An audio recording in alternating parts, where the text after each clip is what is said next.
Greetings and welcome to Illinois in Focus, powered by the Center Square. I'm Dan McCaleb, Chief Content Officer at Franklin News Foundation, publisher of the Center Square Newswire service. This week in Illinois in Focus, we'll discuss a pilot program lawmakers in Springfield are considering that would charge motorists by the number of miles they drive. We'll also discuss a group called Chicago Flips Red, which testified before Congress this week about the city's sanctuary policies. And in response to the corruption conviction of longtime former Illinois House Speaker Michael Madigan, a bill was filed that would ban public utilities from making campaign contributions to political candidates. All that and more when we return. Teacher Lauren Johnson returned all the graded essays but one. He believed that one student was capable of more. I don't believe taking the middle of the road is your philosophy. This time, write something you really believe. The student wrote a new one about excellence. Instead of just grading an essay, Mr. Johnson changed a life. I am that student. I became a writer, and I wrote this to thank him. Thank a teacher and pass it on from passiton.com. Welcome back to Illinois in Focus. Illinois drivers could be taxed by how many miles they drive under a pilot program being considered at the Capitol. Joining me to discuss this is Illinois Associate Editor Greg Bishop. Greg, tell us why this is even under consideration and how it would work. Well, Dan, the idea is actually not a new one. This has actually been floated several times over several years. I remember this popping up probably 12, 13 years ago. It was a proposal by former Senate President John Cullerton. And what it would do is essentially create a pilot program, like you said, to have people who want to opt into it get a device that would track their mileage, and instead of them paying a gas tax at the gas pump, they would get a refund for whether they paid too much tax compared to how many miles they drove. The idea here is the road fund, there's always a concern every year that it's not getting enough money. Combination of factors. Obviously, people think about some electric vehicles. Man, there's more electric vehicles on the roads. Those electric vehicles aren't paying gas taxes, and those taxes go into the road fund to maintain roads, bridges, and the like. So the idea is, since, there's more electric vehicles, there's not as much gas tax. But there's also the issue of much more fuel-efficient vehicles. So instead of, older vehicles getting 20 miles a gallon, now you've got some vehicles, even hybrid vehicles, that can get 40, 50, if not 60 miles per gallon. So that as well lessens how much gas is being consumed, and therefore lessens how much gas tax is being brought in. Now, Illinois obviously has among the highest gas taxes in the country. We doubled the gas tax back in 2019, and then we tacked on an annual increase tagged to inflation every year thereafter. So the gas tax continues to go up. But there's still concerns amongst some that say, we need more money for roads and infrastructure projects. So the idea, again, is just a pilot program that would have people opt in. They would still pay the gas tax, but how this was proposed even years ago was they would have a formula of sorts where throughout the pilots, they'd be able to determine, well, you overpaid in gas tax compared to the miles you drove, and therefore you're going to get a check back. So this really hasn't advanced. Even 13 years ago, when people saw this, they raised all kinds of concerns. Number one, would this really work? Number two, safety and privacy. People don't want to be tracked wherever they're going. And that's what this device would do. Ultimately, it would track where people are going. But others, they're pushing for this and have been pushing for it for years now. Whether or not this actually works and would be a viable way to make up for any lost tax revenue for the road fund has yet to really be seen, because we haven't done it in Illinois.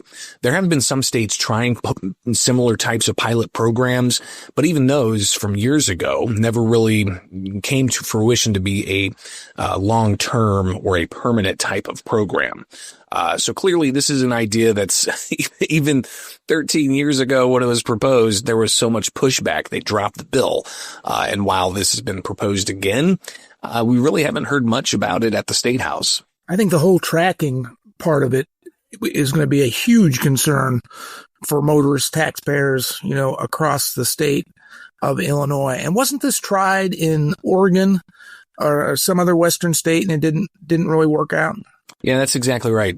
Even, when they proposed this years ago, Oregon was kind of, propped up as, well, they've got this pilot program going on. But Dan, there's another issue here that the Truckers Association raised. It's actually kind of fascinating. What do you do with all the traffic that's driving through Illinois? Right? They're wear and tear on the roads, just the same as Illinois motorists are. So what do you do about that semi-truck that's coming from St. Louis to go to Gary, Indiana? That truck's from out of state. Are they going to have, a transponder on their truck, to report back to Illinois officials how many miles they drove on Illinois roads? No, that's not realistic. And then even those who do opt in, Illinois motorists who would want to take part of a possible pilot program like this, what if they travel out of the state? Are they going to have to report back that they went to Iowa or Michigan for a set amount of time and drove certain types of miles, and therefore they need to, write that off and say you can't charge me miles, per mile because I wasn't in Illinois? So there's a lot of scenarios here that once you start actually thinking through this, it raises big red flags. It just seems like there's too many obstacles for this to work. Now, a pilot program is one thing, and you said at the top, motorists would volunteer to join the pilot program, so no one would be required to if, in fact, this pilot program was put into place.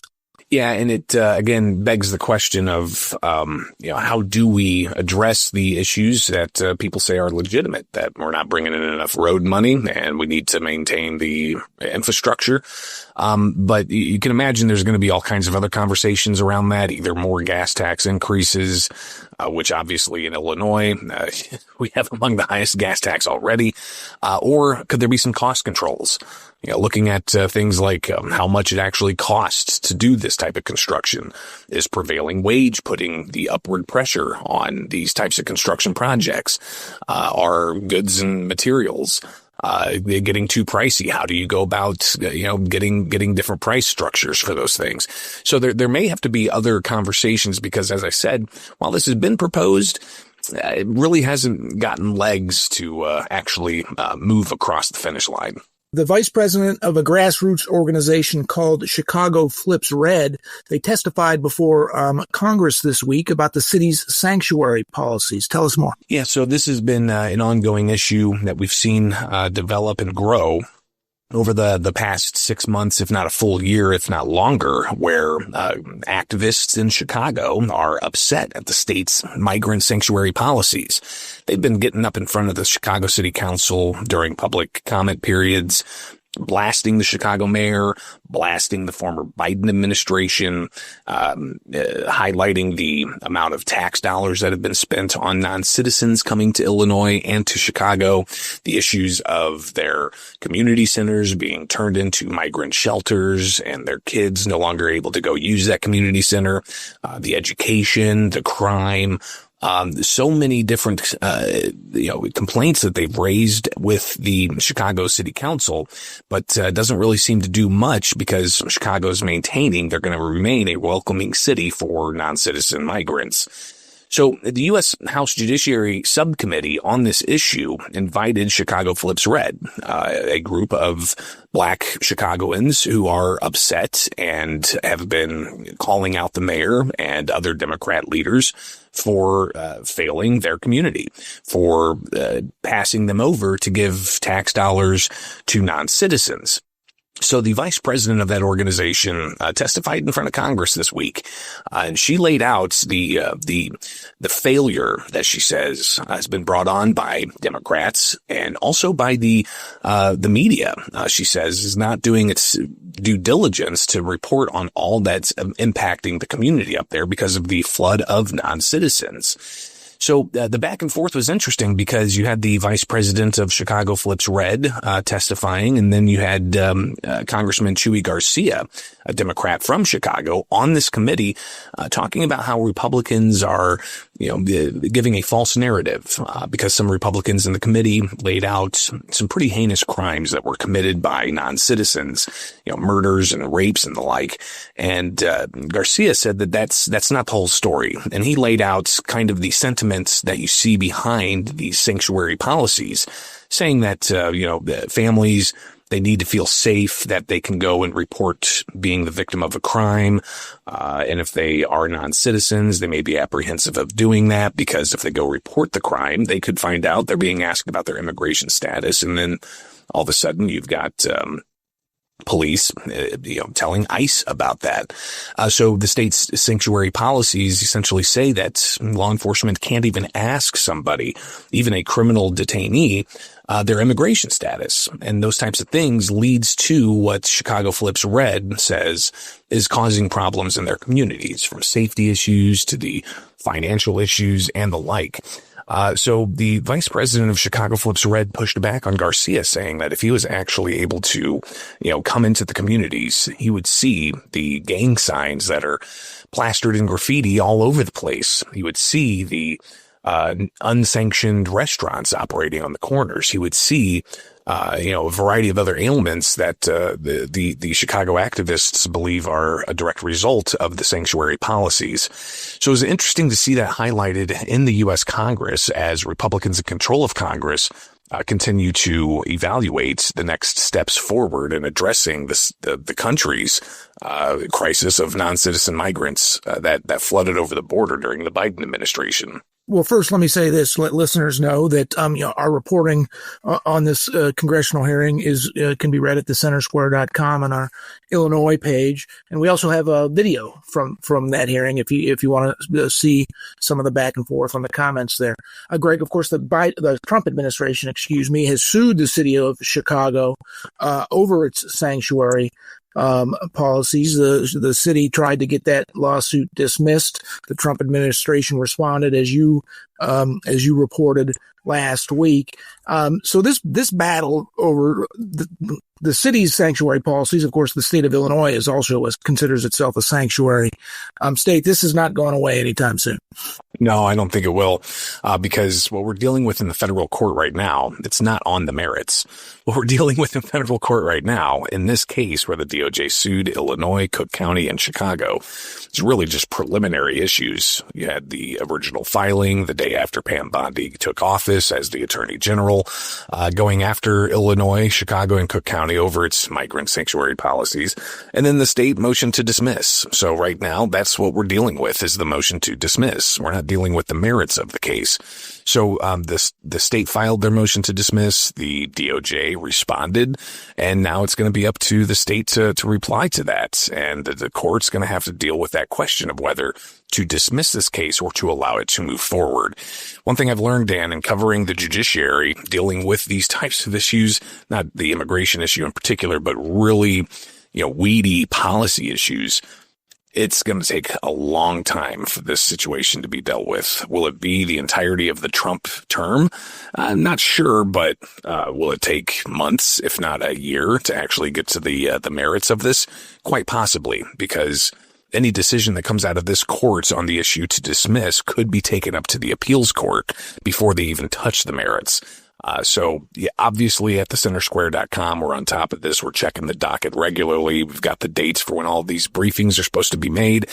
So we'll definitely keep people posted at thecentersquare.com. Sticking with the subject of immigration and illegal immigration, Greg, but separate matter, Illinois taxpayers have been funding health care for non-citizens for a few years now. The two programs that are involved in that since inception, as you've reported, have cost taxpayers more than $1.6 billion. Because of that, and because of a potential budget deficit in the next fiscal year, Governor J.B. Pritzker wants to scale that back. But he wants to turn the decisions on that over to the General Assembly's Joint Committee on Administrative Rules. And members of that committee were not happy about that. Tell us about it. Yeah, so the health benefits for immigrant seniors came about during COVID. And I remember talking with the sponsor of the time. At the time, it was a state representative, Delia Ramirez, who's now a U.S. Congresswoman from Chicago. She had said that it could cost several $1 million and kind of downplayed any concerns of possible cost overruns. So they ended up passing that, and it was included in the budget. Quickly, we found out the costs ballooned. But then a few years later, you had the legislature advance the health benefits for immigrant adults program. So it's the adults are 42 to 65 and the seniors are 65 and up, and it's taxpayer subsidized. And about a year ago, the governor, he talked about, well, we might have to do some co-pays because the cost overruns continued to balloon into the hundreds of millions of dollars in taxpayer costs.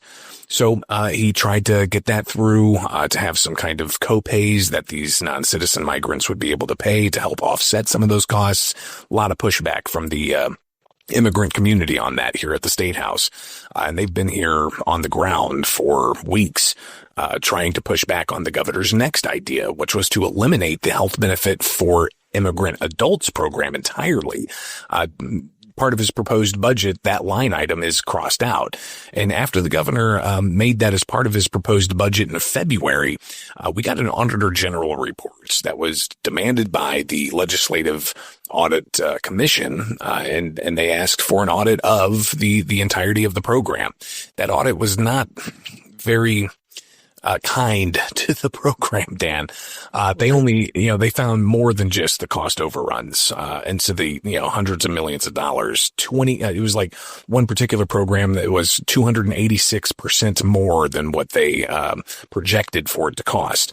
But it went beyond just the costs. There were a lot of other red flags that the auditors found from some of the participants actually having Social Security numbers. And if they had Social Security numbers, they probably should not have been part of this non-citizen, health benefit program funded by the taxpayers, and a whole host of other reporting issues within the program. So the governor, in order to essentially eliminate the health benefits for immigrant adults program, you gotta either have the legislature pass that bill, or, as what happened earlier this month, they went ahead and put out notice to those who are part of the program that the program is going to end. And they used emergency rules to do this. So those notes have already gone out. They say that the program is going to end July 1st, the start of the next fiscal year. All of this before legislators even reveal what their budget's going to be.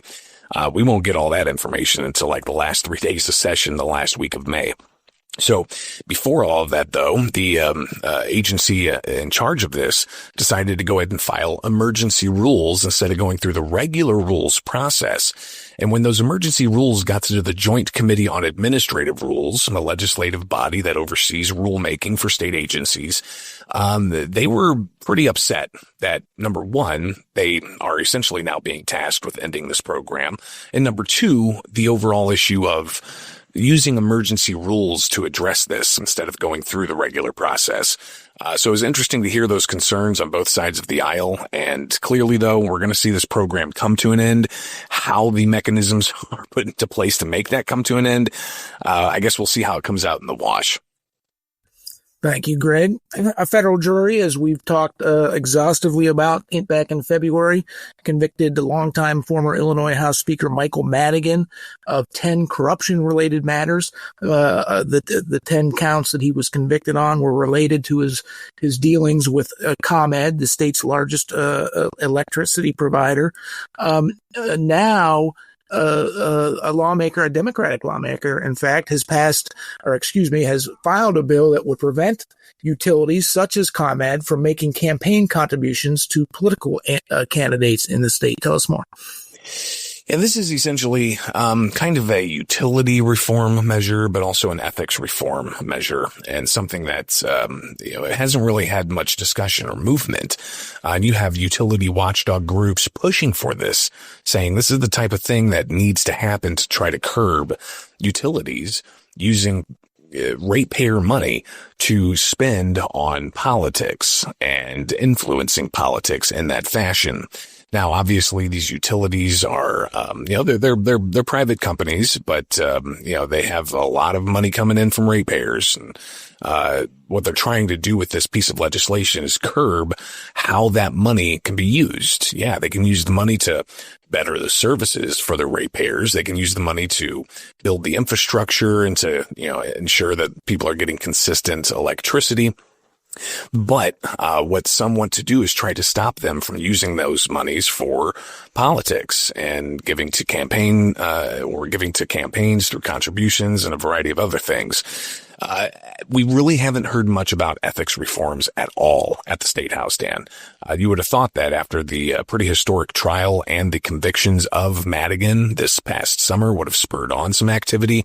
But when I talked to the chairman of the House Elections and Ethics Committee, they said they're going to have subject matter hearings on some ideas, but they haven't had those yet. And here we are already now, the mid part of April. They wrap up May 31st, and we could see at the tail end of session an omnibus bill that includes all kinds of ethics reforms. Whether or not this issue is going to be worked into that has yet to be seen, but we'll be on top of it at thecentersquare.com.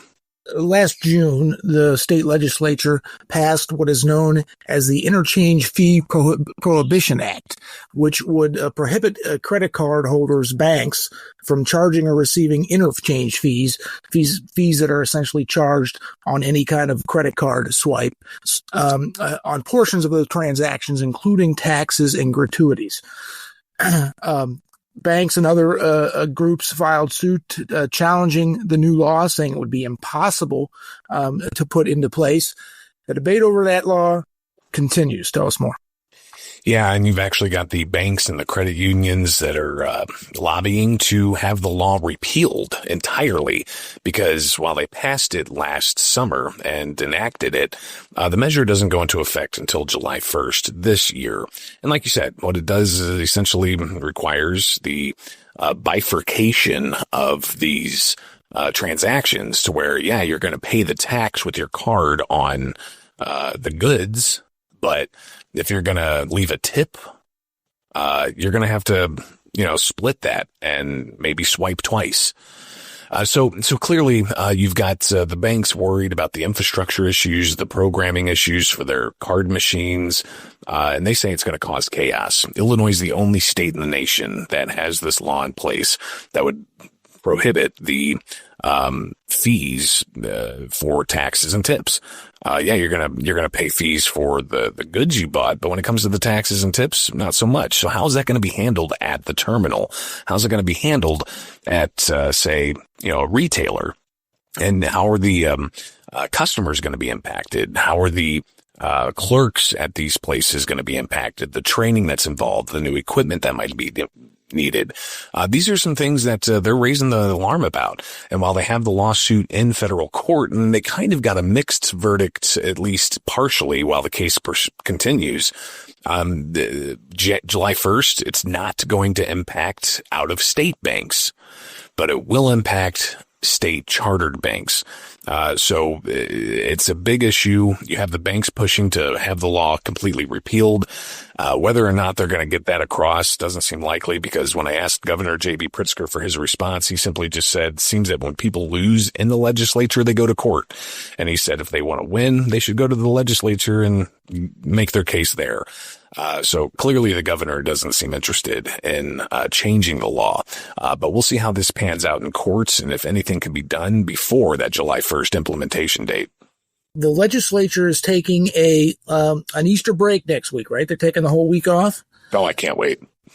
I was going to say that's going to allow you to take some much needed and much deserved time off next week. I am getting off of the continental U.S. for a spell.